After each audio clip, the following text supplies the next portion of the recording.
Electric trucks had a huge week between the electric Ford F-150 and the Rivian R1T with 3 different epic announcements. I will tell you all about them, and Forbes contributor Tom Moloughney will be here to most likely disagree with me on something, but that's why I love having him on. Plus, in other electric car news, Jim Cramer predicts a Cybertruck failure, Toyota embarrasses itself in a whole new way, Mazda launches its first EV in the United States, and other electric car news coming up next.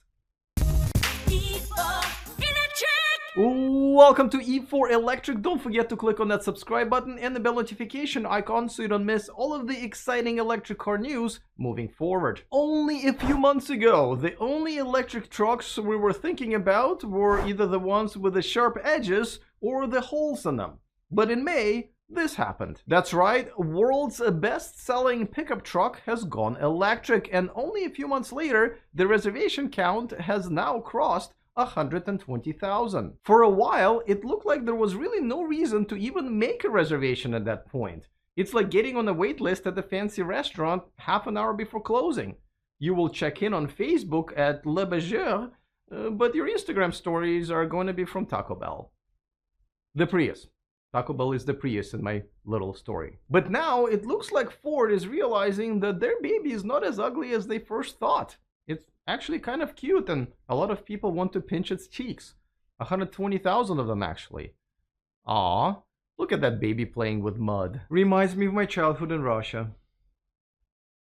So, the good news is that Ford will double the planned production of the electric F-150s, with 15,000 units planned next year, 55,000 in 2023, and 80,000 in 2024. Ford is willing to dish out another $850 million to make it all happen. And even then, 15,000 units next year is still very limited. I mean, they sold more than that of the electric Mustang Mach-E's in the first half of this year. Now, the big question for any automotive production right now is the effects of the chip shortage, which I will cover in details next week in a separate video, so don't forget to subscribe if you haven't already. But the chip shortage is presumed to last for a couple of years. For a while, F-150 trucks were produced in large numbers without some chips installed and stored in multiple locations, awaiting the chip installations in such big numbers that some of the storing locations could be seen from space. Now, the F-150 Lightning will have a very little competition at first, given its starting price of under $40,000. And even if you consider the Cybertruck a pickup truck, it will be a while until a $40,000 Cybertruck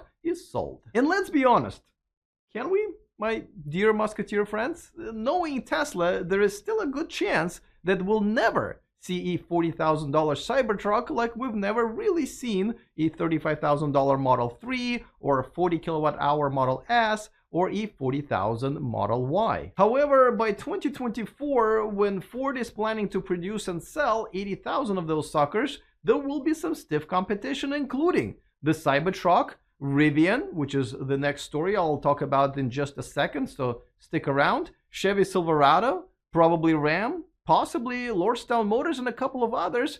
It's going to get crowded. And it is very likely that the F-150 will have the shortest range of all pickup trucks on the market by then, with the $40,000 version at only 230 EPA rated miles. But you know what Ford has already started producing in decent numbers? It's gas-scented fragrance, which I cannot emphasize enough is a real thing. As a matter of fact, here it is. I just got one in the mail. It's not in the fancy gas pump bottle, but enough for me to get a good sniff.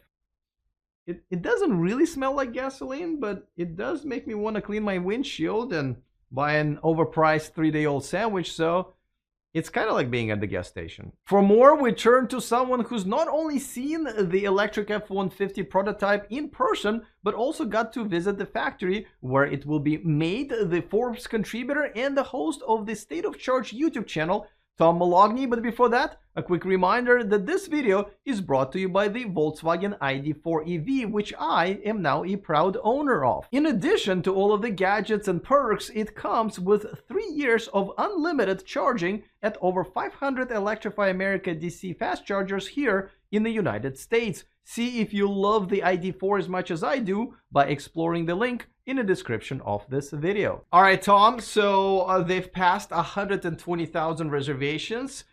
Seems like they're kind of surprised how popular their creation is. Should they be, and are you surprised that, you know, the demand's been pretty high? So I'm not surprised, and quite honestly, I don't think Ford is either, Alex. A lot of times when automakers launch new vehicles, they set a certain production goal, and they do it very conservatively so they don't look bad if things don't go well. And then, you know, they'll announce they have to increase production because demand is so high, when really from the beginning they expected to make that many. I think that's probably the case here with the F-150 Lightning. No, the reservation lists are a funny thing, right? I mean, we've seen it with Tesla. You know, I believe most of the Model 3s that have been purchased were not the original reservation holders, and vice versa. So, do you think 120,000 reservation list after only, what, a few months should give them the confidence that they can make 80,000 of them and sell them in about 2 or 3 years? Granted that it's most likely that their EPA range would be the shortest out of all electric cars that are going to be available on the market by then. So let me correct you, out of all electric trucks. But, right.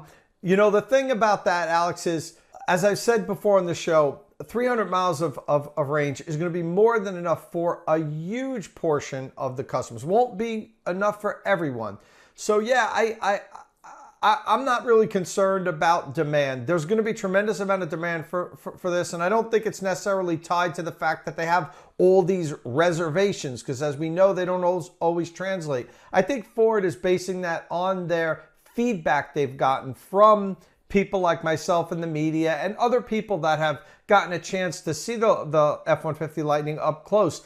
Everything's been solidly positive. I think Ford knows they have a winner on their hands. All right, so their next story is about another electric pickup truck. As a matter of fact, it looks like it's going to be the first one on the market ever in North America and Europe. I'm talking about Rivian. It looks like they're ready to make them. Just gotta get an okay from Uncle Sam. You know, they're essentially the second, after Tesla, car manufacturer to be able to go in mass production in decades.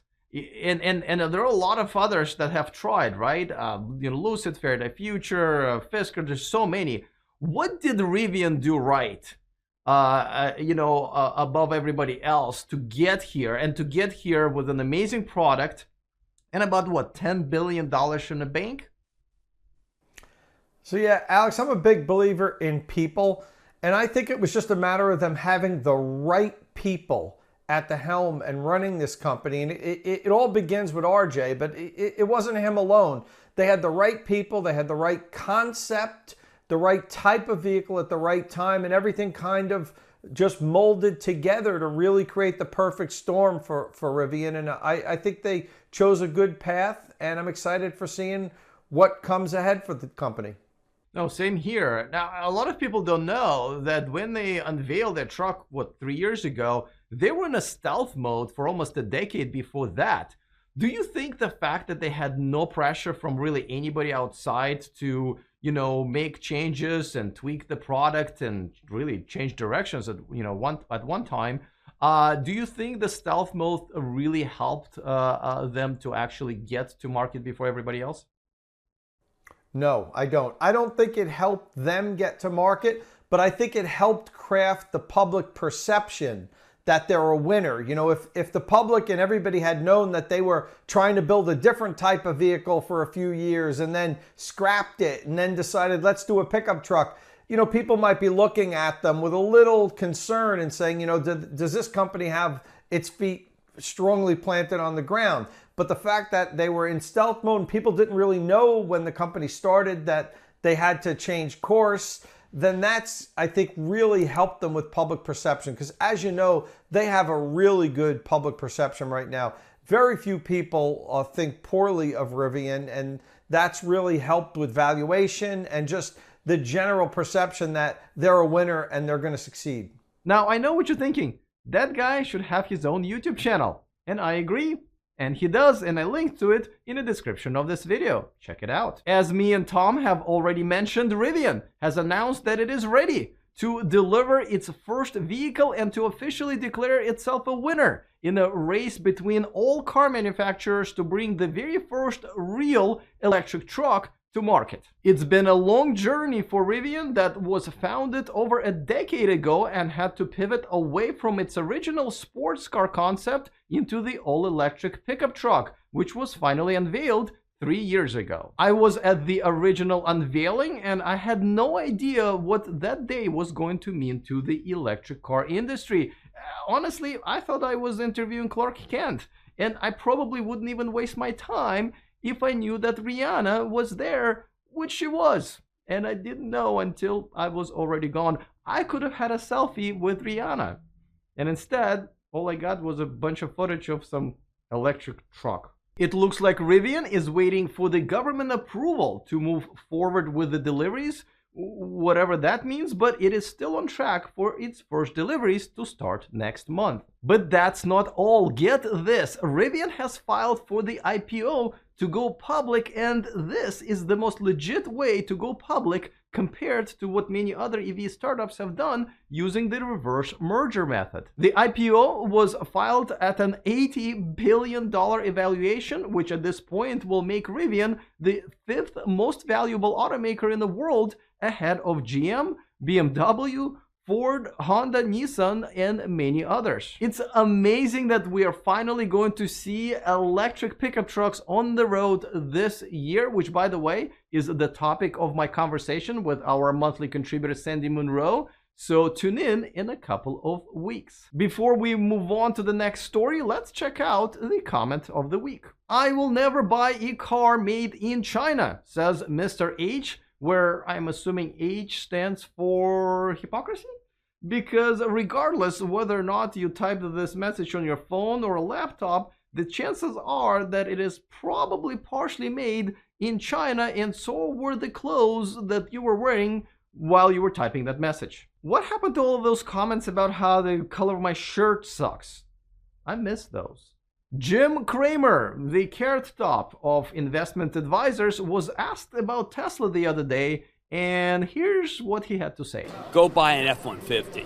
I mean, this thing is not just ugly. It is, I mean, you gotta love Tesla to get in this thing. First, Jim, it is not ugly. It is aesthetically challenged and edgy. Secondly, as much as I'm not a fan of Jim at all, he may just be onto something. I think it does look like the Cybertruck mainly appeals to the hardcore Tesla fans rather than the general public. So I'll give him that, but then he said this. I think that this pickup truck is going to be a disaster. His first disaster. Now see, I disagree with what Jim Cramer said here because of what Jim Cramer said 17 seconds ago, because if you gotta love Tesla to get this thing, then it looks like it's going to be very popular, or the opposite of the disaster. I mean, it has over 1 million reservations, including mine. Yes, I am a Cybertruck reservation holder. I mean, it's a first hour reservation and it's only $100. What do you want me to do? Don't answer that question in the comment section. Bad subscribers. Let's face it, there are not too many people out there who think that the Cybertruck could be a flop with over 1 million reservations. Well, maybe this one guy. Yeah, this guy thinks that Cybertruck may be a flop. And get this, he actually works for Tesla. Yeah, his name is Elon Musk. Am I pronouncing it right? Yeah, I can't believe he didn't get fired after this. Speaking of people who may get fired, Toyota, who has always been known for pushing against electric car technology, and they have now embarrassed themselves in yet another way when it comes to high tech. A self-driving Toyota Pod e-Pallet, pictured here not hitting any pedestrians, have actually managed to hit one. And not any pedestrian, a Paralympian, and not just anywhere, but at the Tokyo Paralympic Games village. The CEO of Toyota, Akio Toyoda, has apologized for the incident in this YouTube podcast. But then come to find out that this autonomous pod wasn't even driving itself during the incident. It was making a turn under a manual control of a human operator. Not a smooth one. I love Shade. So let's review. Toyota was showcasing the self-driving technology by trusting it so little that they trusted the human operator more to showcase how much we actually need the self-driving technology. That's kind of genius, Toyota. Mazda has launched the MX-30 EV, its first electric vehicle in the United States, and I have no idea who's actually going to buy it. The price tag is actually not too bad, less than $25,000 after the incentives, but the 2022 Nissan Leaf is cheaper after the incentives at under $20,000. But here's the kicker. It has only 100 miles of EPA range. Congratulations, Mazda! You now have the same technology as you can find in the first generation 2010 Nissan Leaf. After the recent fatal crash of the Neo ES8 that was reportedly using the self-driving Neo Pilot mode, Neo is doing something about it. It now requires a driver to take a test before using the Neo Pilot. Now, the test is in Chinese, but I'm assuming it's very similar to the eHarmony's first date questionnaire. Do you have a wandering eye? Will you promise to keep all of your attention to what's in front of you? And will you keep your hands to where they belong?